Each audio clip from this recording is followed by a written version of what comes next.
If you've ever felt like you were performing someone else's script instead of living your truth, this conversation is for you. Tonight, I'm joined by an identity liberation coach, Dr. Onaysia Martinez, who helps women stop performing, start healing, and reclaim the power to write their own damn story. That's what I'm talking about. Greetings, Dr. Onaysia Martinez. Hello, how are you? Happy to be here. You too. Fantastic. You look marvelous, darling. Simply marvelous. Thank you so much. Showing up in this space tonight. And let's just jump right in and get started. Oops. My, Okay, my thing is backed up. Doc. Whoa. good. So, how do you show up in the world? How do I show up? I show up as the most authentic, real, unfiltered version of myself because I spent a lot of time throughout my life not Mhm. doing that and really limiting myself in terms of how I allow my identity to show through Mm. and how I just feel about me each and every day. And so I've done a lot of work in order to get to that point, and it's definitely rewarding. It is definitely beautiful to see from my perspective, having gotten to know you in a very short period of time. What was what was it that got you here? How did you get here? Mhm.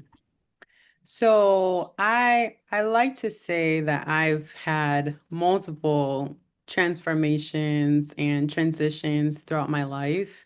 Mhm.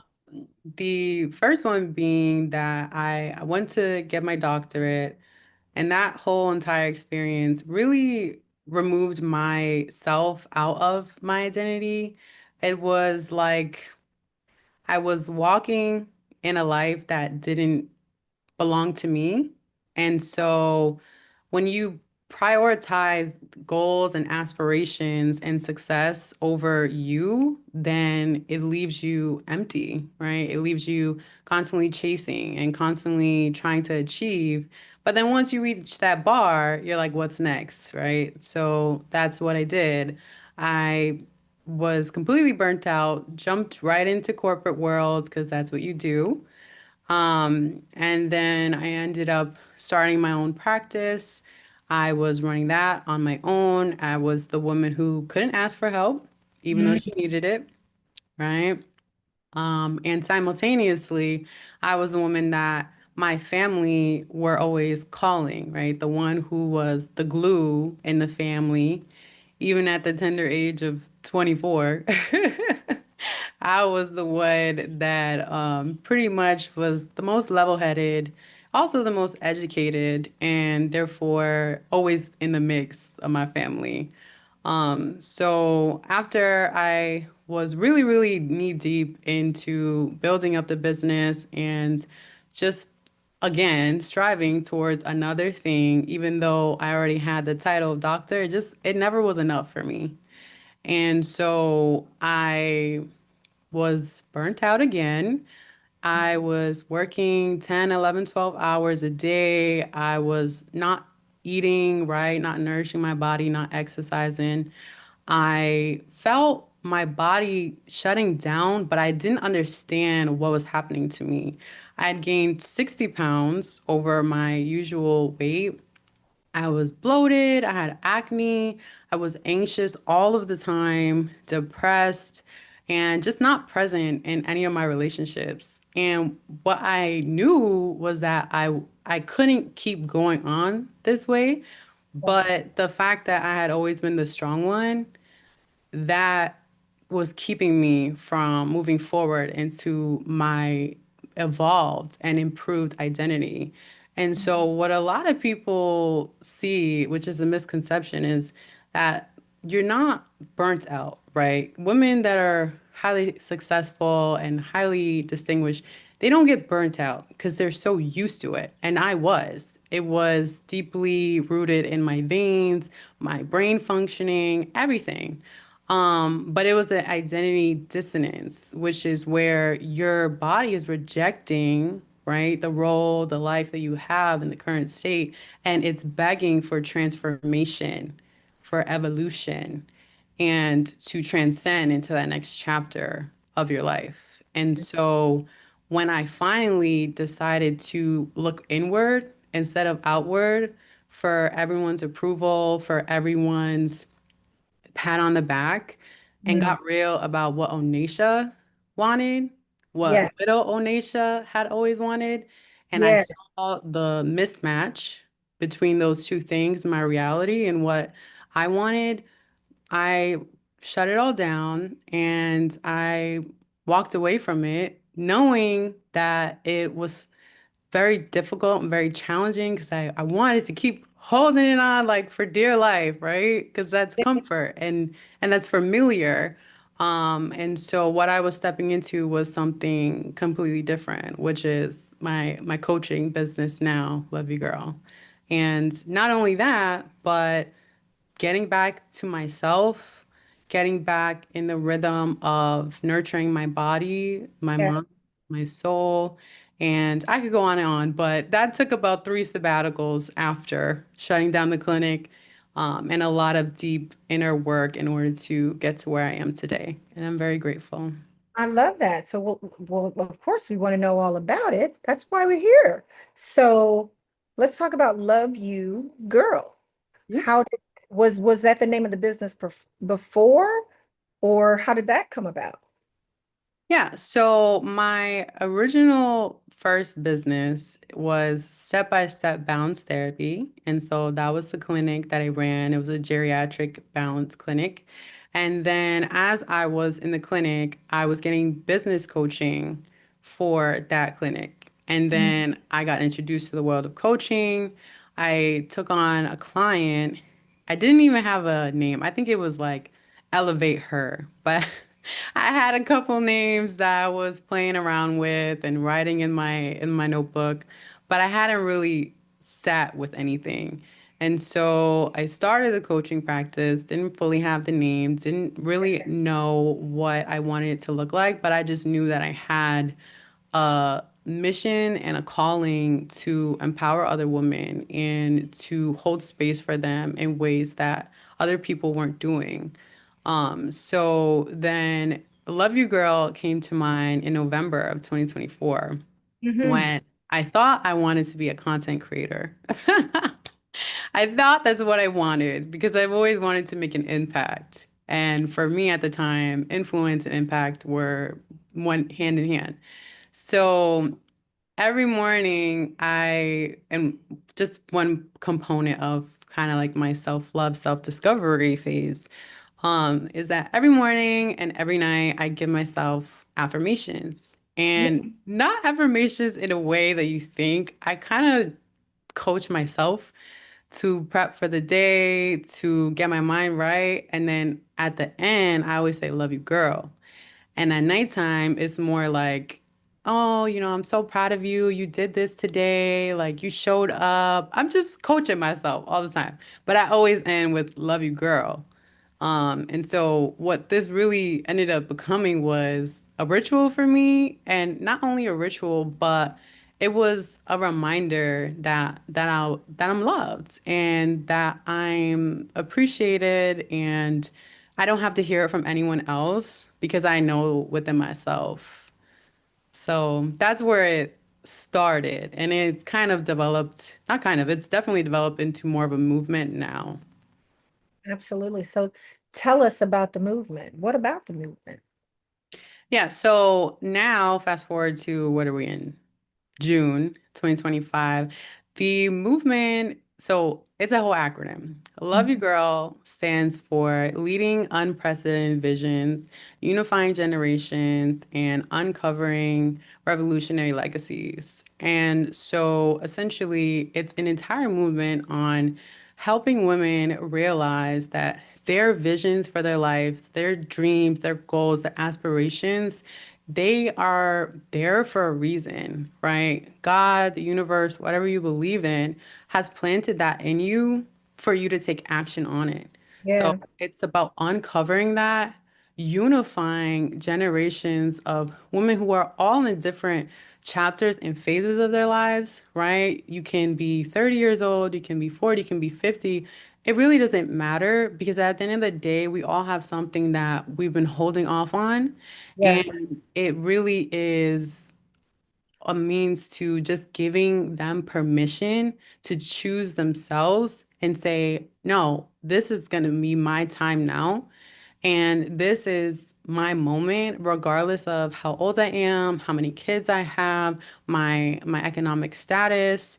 And so that ties into the revolutionary legacies because once you're able to stand 10 toes down in that vision, in that goal that you have over your life, then the potential is endless. And I've seen my clients go from just night and day in the way that they make an impact, in the way that their lives expand. So I it's love this for you.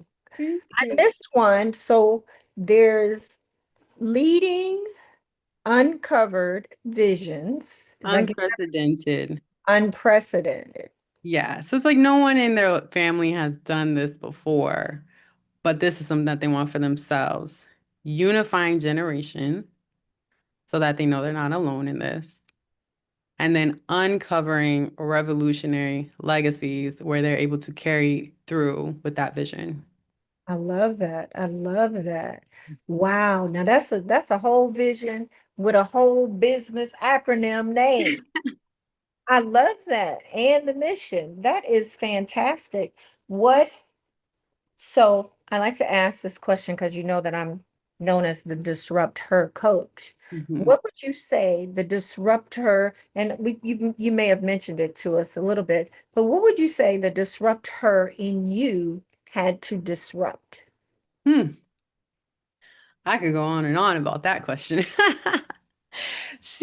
Okay, so the disrupt her in me had to stop waiting for permission for someone to tell her that she can take control over her life. That's number one.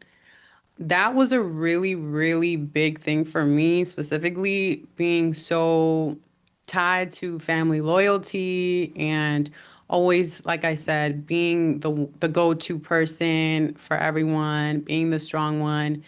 Um, and the second thing that I would say is your life is not a borrowed thing. It's not a debt, right? It's not an obligation. And so once you're able to remove yourself from the shoulds, right? I should do this, I should be this, then that's when you allow your mind and your body just to expand to places that you never thought that you could go. So I would say those two. I feel like there might be one more. I would say yes. Don't wait on the right time. Mm, Okay. Let me tell you this. When I was running my clinic, I had only been in the game for three and a half, 4 months when I already started to feel like it wasn't for me. Okay. mm, And a lot of women, specifically the women that are most likely watching this right now, they wait for things to be way beyond repair to decide, okay, let me pivot, let me switch gears. yeah. For me, I've never been that type of person. I am very self-intuitive, and so I have that awareness. Not everyone has that awareness. So without that self-awareness, you're not able to reflect on what you're actually experiencing in your day-to-day, right? That's all about disruptor. You know what I mean? You're just on that autopilot. And That so don't wait on the right time because it only took me 4 months to realize that this was an identity that I needed to shed and I needed to go on to the next. yes. And so, if you're a woman out there and you're waiting on the right time to switch your career, to take up a passion project that you've been waiting on, just to make your life revolve around you. Don't Yes. wait because you don't know how much time you have. You know what I mean? And our time on earth is limited. So what you're going to do with that time matters. So make it count. Absolutely. And I love this about you and what I see in you. You're 25, Yes. extremely mature, extremely emotional, aware of who you are and how you want to show up in the world, and you go after it. And you're extremely committed to yourself. Mm. The level of transformation that you have had in such a short period of time, like you said, coaching yourself, those affirming affirmations that you're giving yourself. What I've found is makes all the difference, right? You need to hear your own voice. You need to be in your own power, giving yourself that power. And what you're talking about, I liken it to maintaining the status quo, right? So much for women, we have been told who we are before we even know who we are, and that level of expectation placed on you. And that's what gets us there in the first place, doing that maintaining the status quo stuff. So to Yep. see that you have disrupted your own, and that you also didn't wait for someone else to help you. You helped yourself. Yes. M- The more women that can do that, you're unstoppable. And I see that in you. I would say the other thing about that too is it takes back the power in knowing yourself and knowing what you want, becoming who you want, doing what you want. Because the other norm is that someone else is going to come along and make you happy, Yeah. right? That they're responsible for your happiness. And that's what trips us up. That is what creates the waiting. You're waiting to be chosen. You're waiting for this. You're waiting for that. And like you said, I second that. You don't have to wait. Yes. You can do Yeah. whatever you want. You're nobody's victim. You're a lotus blossom, but your petals may bend a little bit, but doesn't mean that they're going to break. And I'm just so excited and proud of you and this work and this freedom that you found. How how has the journey been for you thus far? Because this has happened in a very short period of time because you didn't wait. Yeah. So that's a great question. It honestly varies from person to person, right? And so that's why I take my work so seriously because it's a delicate transformation that I take my clients through. Because I'm so aware of how difficult it is and how deeply soul shifting it Mhm. can be.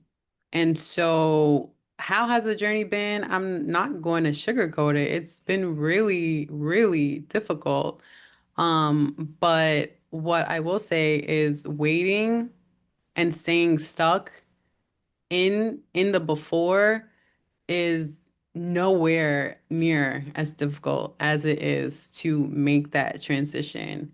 Yeah. And when you have this commitment to yourself and you have this knowing and awareness of what life could look like, a lot of women don't, right? Because they're so encapsulated into societal standards and everyone in the family, being the overgivers, being the ones who are providing for everyone, but leaving themselves behind. And so just to break so many patterns generationally, patterns societal wise, and even your own inner thoughts, it's a daily practice and it's something that you don't get overnight. It's something that you have to be committed to for life. But Mm. it's definitely worth the commitment. I love that. So you talked a little bit about the affirmation tools that you use. What are some of the other tools that you've used to personally help you to help someone else out there? Was it podcasts, books, like anything else of that nature? Mhm. So, yeah, I have a podcast. It's called The Selfish Knob, and it is all about owning your power and rewriting the narratives behind whatever obligation, role, standard that you're looking to keep up, and just creating the life that you've always wanted. It's highly, highly emphasized on not waiting, taking control of your life now, and taking action. I love that. Now, what other tools did you use to help you transform that might also be helpful for the woman out there that's not necessarily ready yet, but maybe wants to follow the same path that you did? Yeah. So, one thing that I teach my clients daily is a filter where I don't have any fancy names. I just call it like it is. Um, it's when you feel a limiting thought or self-doubt come into your mind. Mhm. Like maybe if you're questioning whether you should be taking time to yourself for the afternoon when you have 10 million things on your to-do list, right?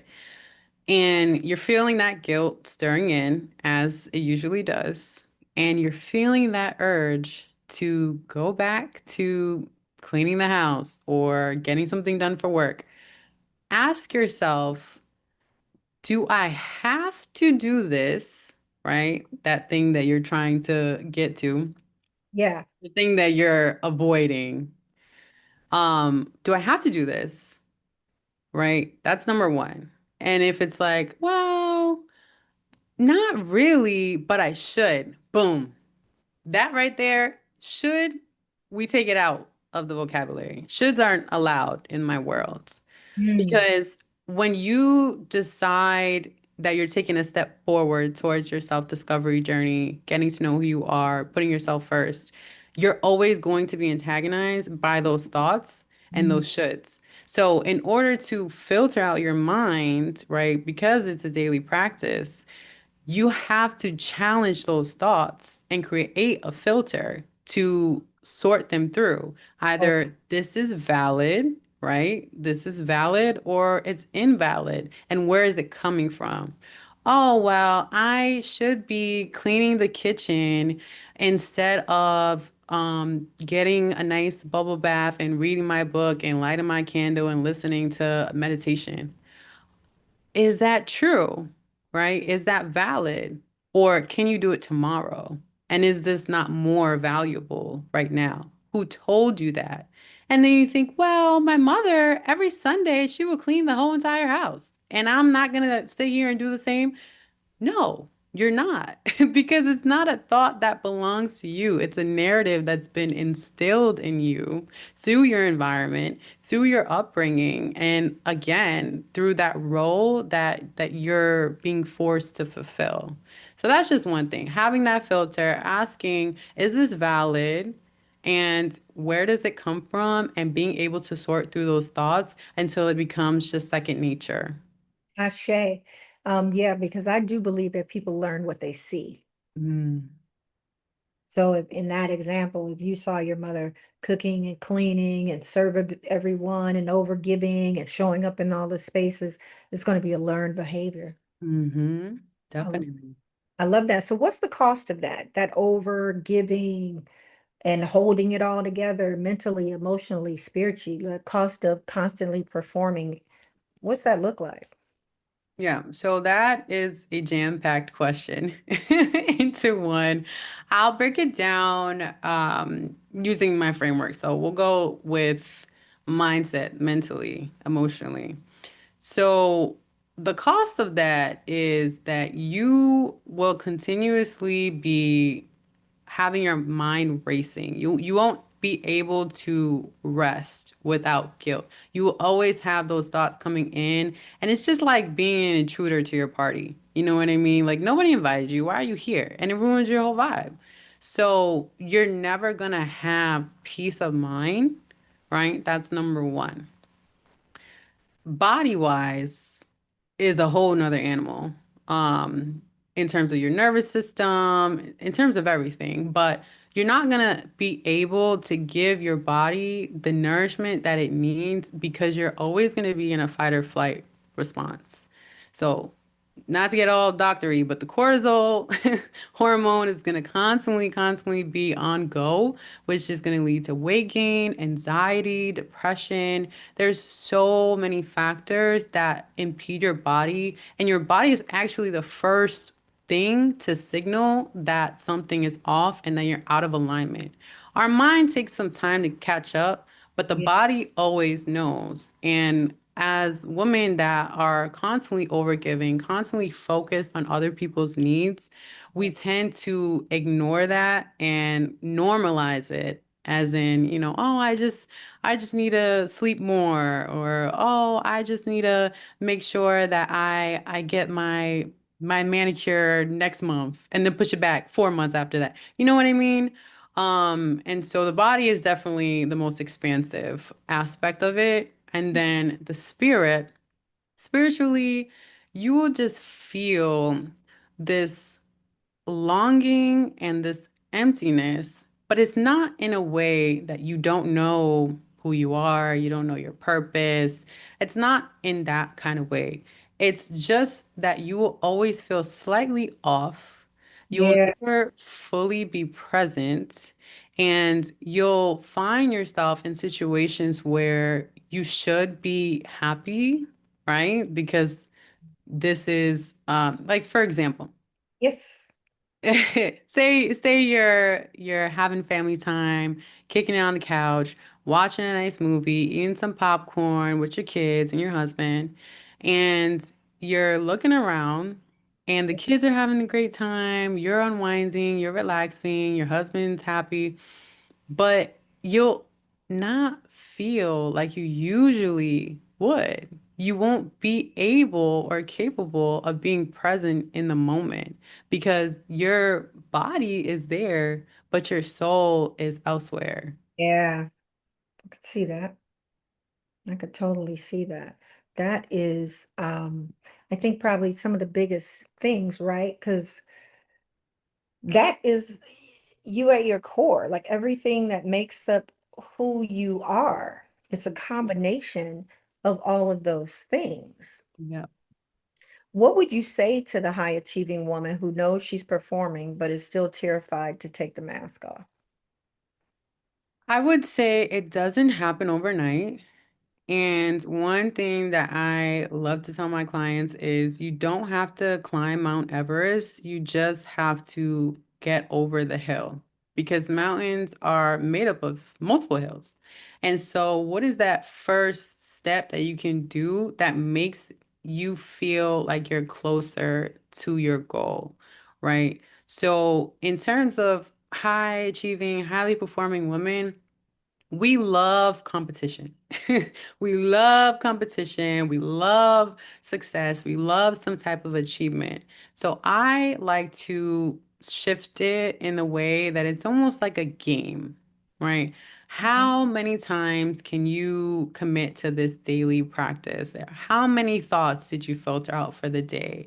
How did you go to bed, and what were the journal entries that you were able to put in? How many days were you able to stick to that? So Yeah. it's really about not looking at, oh, well, I have to lose everything and I have to change everything and I don't know if I can do this. It's not about that. It's about, okay, can you say one affirmation to yourself in the mirror tomorrow?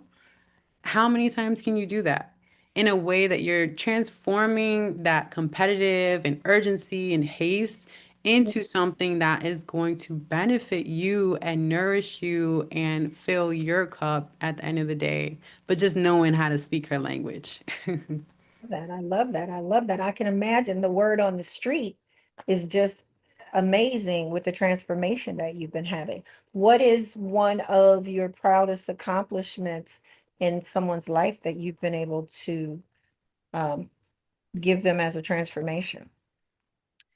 So I would have to say there are a lot, there are many.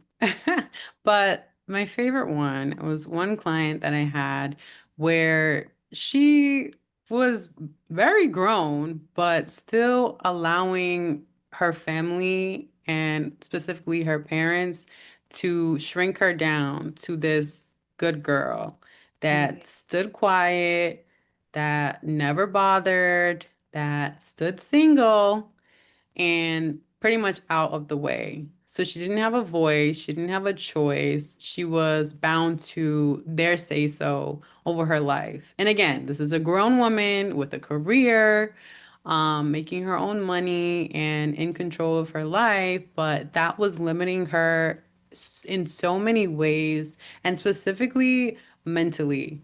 And so through my work with her and being able to coach her, she was able to move out of her parents' house for the first time, which was super controversial, and very scary for her.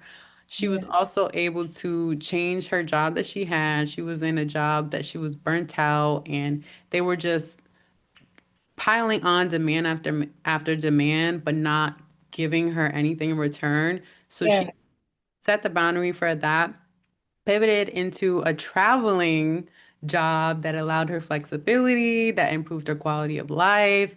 And it wasn't really the career pivot that she needed. It was the fact that she could change her situation and she didn't have to be the good employee, right? Who's gonna tolerate the BS.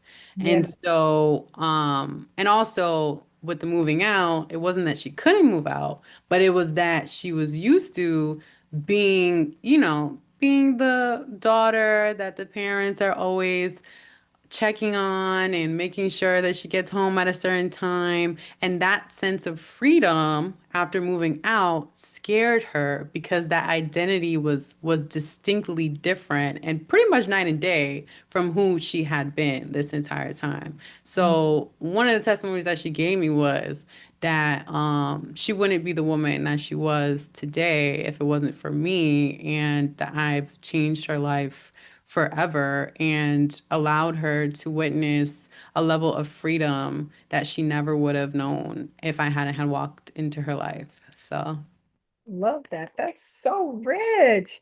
I know you out here just like changing lives. So incredible. I love this for you. Um, wow. I love, love, love, love that so much. What's the legacy you're building now for yourself and those who come after you? that is a great question. I feel like I might get emotional because I want to bring up my little sisters. Hmm. Um, I have two little sisters, Chloe and Sarai, and I have another bonus sister who's my cousin, but she's like my sister, Gabby. And I'm the oldest out of everyone. They have always looked to me for every single thing that they want to do, go to college, everything. It's like, it's always, what's Onaysia doing? And they will follow that. So when I was building Love You Girl, I really wanted something that would speak to them and allow them to know that the life that they've been given by God, not anybody else, is theirs to do what they want with it. And being selfish, self-absorbed, none of that is real. It's just a means for people to keep us small and scared of what life has to offer. And so the legacy that I'm building is just to teach every woman, every little girl, um, every person really in the world that you have a choice and you have power within you that you are not aware of. And the world wants you to think that you cannot harness this power. The world wants you to stay stagnant and predictable to keep you closed off. But that's not that's not the case, right? You have power, you have sovereignty, you have a choice. And that is the most powerful thing that you can have in this world because once you're able to unlock that, the possibilities are endless and your world can expand times a million. So that's the legacy. It's just helping women in this world realize that they don't have to wait on a man, they don't have to wait on a certain time of their lives. They can take charge and make a change now. I love that. So speaking of little girls, what would the little girl in you say about you today? Ugh. If you would have asked me that in my before phase, it wouldn't have been a good answer.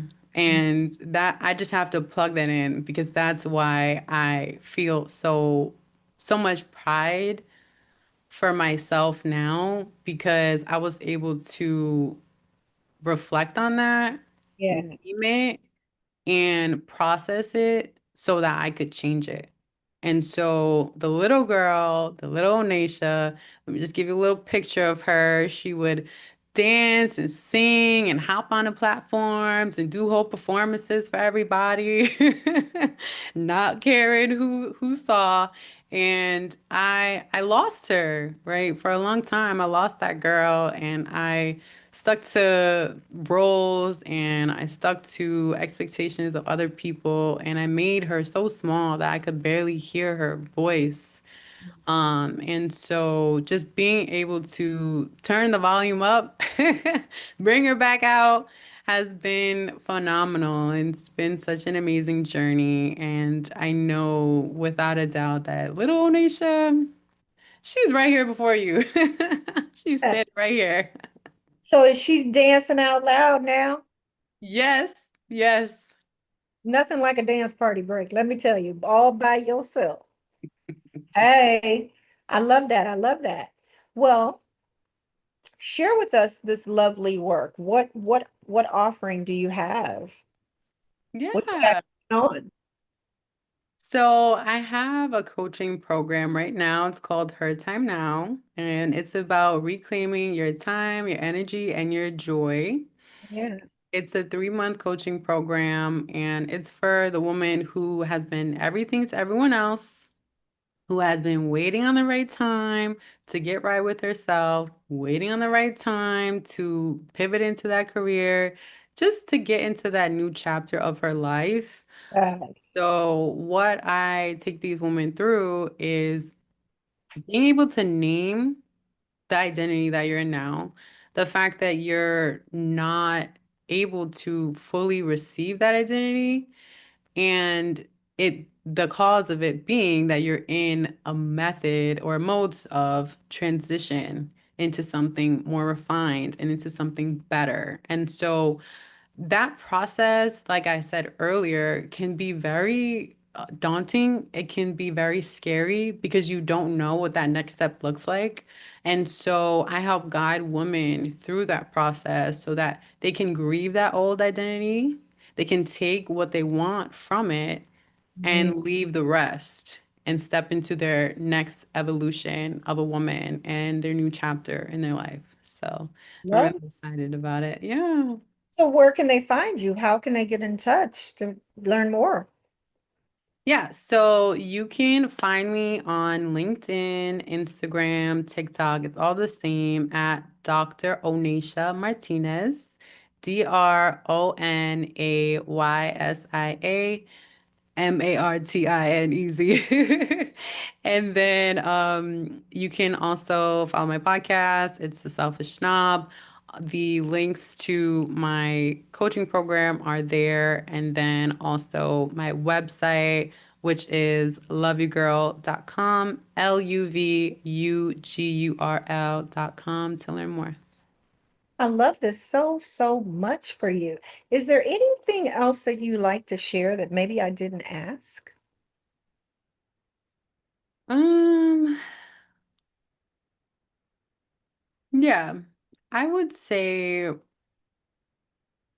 life is too short. And a lot of women that are listening to this right now, they hear us, right? And they might start thinking about making a change very subtly tomorrow, but then this content is going to go in one ear and out the other ear. Mm. So, what I want to say to them is don't just take one step forward and quit, right? Don't let the fear of unknown stop you from a world that you haven't uncovered yet. Start listening to podcasts like this one that fulfill you not just in the moment, but in the like months afterwards that are feeding your brain and your soul. Stop scrolling into drama and problematic content because all of that is doing is chipping away at your soul and it's distracting you from dealing with what's really going on inside. So be more intentional about what you watch, what you listen to, how you speak to yourself, and start taking away the things that are distracting you from dealing with your internal battle that you have within yourself, because there might be a time where it's too late to get you back. And so that's why there are coaches like me and Coach Selina that are here to stop that from happening. Awesome. That's fantastic. Absolutely. You're watching somebody else live their life instead of you living your own life. And you talked about not being present in your own life. And if you want to change that, absolutely tap into someone that is mirroring the life that you want to have. Social media is not real, and it will have you believing that certain things are just not real. And it keeps you in a cycle of not being able to achieve it. Mm-hmm. So as Onaysia said, sit with yourself. You got to go inward to find what's in there, because if you don't, you're going to keep repeating the same habits. Yes. Just a different name. Mm-hmm. Are here for you. This has just been so yummy. Okay, so yummy. I just love seeing your growth and your path, and hearing about the transformation and your offering that you're providing. Um, you all share this episode, like it, subscribe it. It is not meant for you to keep it to yourself. Onasia, I have one last question before we go. Okay. Do you have any questions for me? Um, yeah, I would say you asked me about a tool that I use for my clients. What's one that you use to disrupt her in her day? One that I use to just for myself to disrupt my day. Am I hearing that correctly? Yourself and that you teach your clients. I would say the biggest one for me, well, there's really three. Mhm. The first one is saying hell no, right? It allows me to meet my needs. Mhm. Most people would call that boundaries. Um, but I like using the term meet my needs because I know that it's for me. When I say no, that gives me my time back. That allows me to do the things that I want and I desire, because I was her too. I I call her Miss I got time for everything except myself, right? And so to make time for me, no is a complete sentence. Use your power, right? Mhm. A level of power in just saying no, and you don't have to say another word.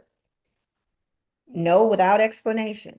If there's a question and the answer isn't a hell yes for you, which would be the second tool, Mhm. saying hell yes to the things that I want and I desire, then it's a no. It's a hell no. Yeah. And then the third is asking for help. Mm. I like to be supported. I've lived a long life of feeling not supported and being in community. And I was to a degree, but it didn't feel like it for me. So being intentional about that, if I use my power and ask for the support and the help that I truly desire, 9 times out of 10, I get that, because no one can read my mind. They don't know what I'm saying if I'm not saying it. So it's really being clear about the ask and knowing how to ask. So I teach the women how to ask for help, because it's a practice. You're Mhm. just out of practice. You're the strong one. You believe that asking for help might be a sign of weakness, and then you're suffering in silence. We don't do that anymore over here. Mm. That's over. And Lay the down. Another way to get your needs met is asking for help. And there's a lot more that goes into that, because that is an ingrained cultural thing, that needs to be unpacked in a safe space, in community, um, fully supported, I believe, with other women. So you have the momentum of going through it together and knowing that you're absolutely not alone and you're not the only one. Yes, and I love how we touched on all of those things too. Absolutely. They have to happen. And the more that they happen, it gives you evidence, right, of it, Hmm. the self-awareness of it, and then being supported and in community helps reinforce it as well. Yes, I love that. Thank you for sharing. Absolutely. Thank you for the question. I have a whole framework around it. It's called the Abundance and Expansion Circle. Mhm. And we do it in community. And it has an accompanying abundance and expansion journal with it as well. So thank you all. Thank you all for being here. Thank you, Dr. Onaysia, for saying yes to answer the call. Until next time, y'all know what we do. Take good care of you.